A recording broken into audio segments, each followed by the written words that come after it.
জুতিৰে আখা চেনেললৈ মই মনিকা আপোনালোক সকলোকে আদৰণি জনাইছোঁ। আশা কৰোঁ সকলোৱে ভালে কুশলে আছে। মোৰ আজিৰ ৰেচিপি হৈছে বইল চিকেন। আহকচোন চাওঁ কেনেকুৱাকৈনো মই আজি বইল চিকেনটো বনাইছোঁ। খাবলৈ যে ইমান টেষ্টি হৈছিল, সেইকাৰণে ভাবিলোঁ আপোনালোকৰ লগতো এই ৰেচিপিটো শ্বেয়াৰ কৰোঁ। গেছ ষ্টভ অন কৰি কেৰাহীত পানী দি ল'ব। আধা লিটাৰতকৈ মই অকণমান বেছিকৈ পানী দি লৈছোঁ আৰু পানীখিনি উতলিবৰ কাৰণে ৰাখি দিব। ইয়াৰ পিছতে আমাক লাগিব চিকেন। মই হাড় থকা মাংস লৈ লৈছোঁ 400 গ্ৰাম। ভালদৰে ধুই লৈছোঁ গোটেইখিনি। তাৰপিছত এচামুচ আদা নহৰুৰ পেষ্ট, সেইখিনি মই ইয়াতে দি দিছোঁ। ডালচেনি দি দিছোঁ আৰু তাৰপিছত ইয়াতে আমি মাংসখিনি দি ল'ম।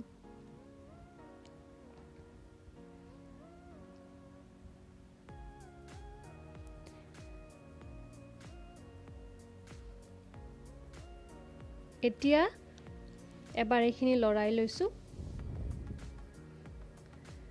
তাৰপিছতে আমি দিব লাগিব সোৱাদ অনুসৰি নিমখ। প্ৰথমতে নিমখটো অকণমান কমকৈ দিব, পিছত আপুনি টেষ্ট কৰি চাই দি দিব। নৰসিংহৰ পাত দিছোঁ কেইটামান। কেঁচা জলকীয়া দি লৈছোঁ। ইয়াৰ পিছতে আমাক লাগিব 2টা ডাঙৰ পিঁয়াজ দীঘলে দীঘলে কাটি লোৱা, 2টা বিলাহী আৰু 2টা আলু। পিঁয়াজখিনি মই ইয়াতে দি লৈছোঁ। মিডিয়াম ফ্লেমত ৰাখিছোঁ বৰ্তমান। আৰু তাৰপিছত আলুখিনিও দি লৈছোঁ। আলু আপুনি দিবও পাৰে বা নিদিবও পাৰে। গোটেইখিনি এবাৰ ভালদৰে লৰাই লৈছোঁ।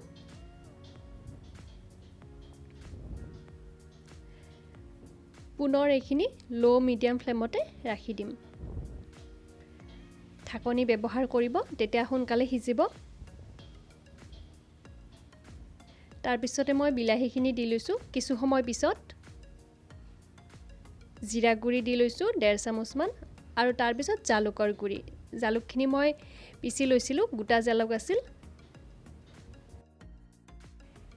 এবাৰ লৰাই দিছোঁ আৰু এতিয়া আমাক লাগিব নেমুৰ ৰস। 2ৰ পৰা 2.5 চামুচমান নেমুৰ ৰস দি দিছোঁ সৰু চামুচেৰে। এইটো অপশ্যনেল হয়, নিদিবও পাৰে। এতিয়া কম মিডিয়াম ফ্লেমত অকণমান কাশ্মীৰী ৰেড চিলি পাউডাৰ দি ঢাকনি দি ৰাখি দিম। ৰেড চিলি পাউডাৰ বা হালধিৰ গুড়িটো অপশ্যনেল হয়। কিছুমানে বইল মাংসত নিদিয়ে আৰু কিছুমানে দিয়ে। মই অকণমান কালাৰটো অহাৰ বাবে কাশ্মীৰী ৰেড চিলি পাউডাৰটো দি দিছোঁ। 15-20 মিনিটমান পিছত মিহি মিহিকৈ কাটি থোৱা আদা নহৰু অকণমান দি লৈছোঁ। এতিয়া মই 1 চামুচমান ডাঙৰ চামুচেৰে পিঠাগুড়ি লৈছোঁ। ঠাণ্ডা পানীত এনেকুৱাকৈ মিলাই লৈছোঁ।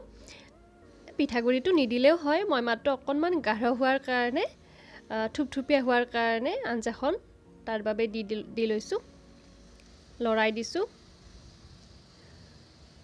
এইখিনি পুনৰ 10 মিনিটমান সময়ৰ কাৰণে মিডিয়াম ফ্লেমতে ৰাখি দিম।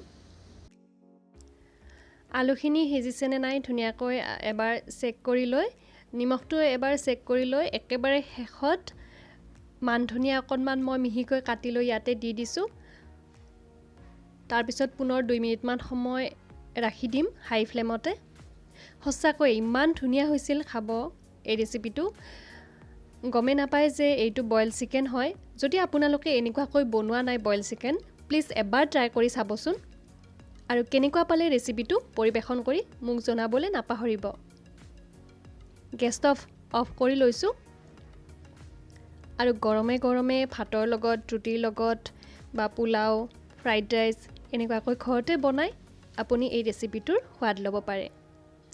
হেল্ডি ৰেচিপি এটা আপোনালোকৰ লগত শ্বেয়াৰ কৰিলোঁ। মোৰ বিশ্বাস আপোনালোকে বহুত ভাল পাব।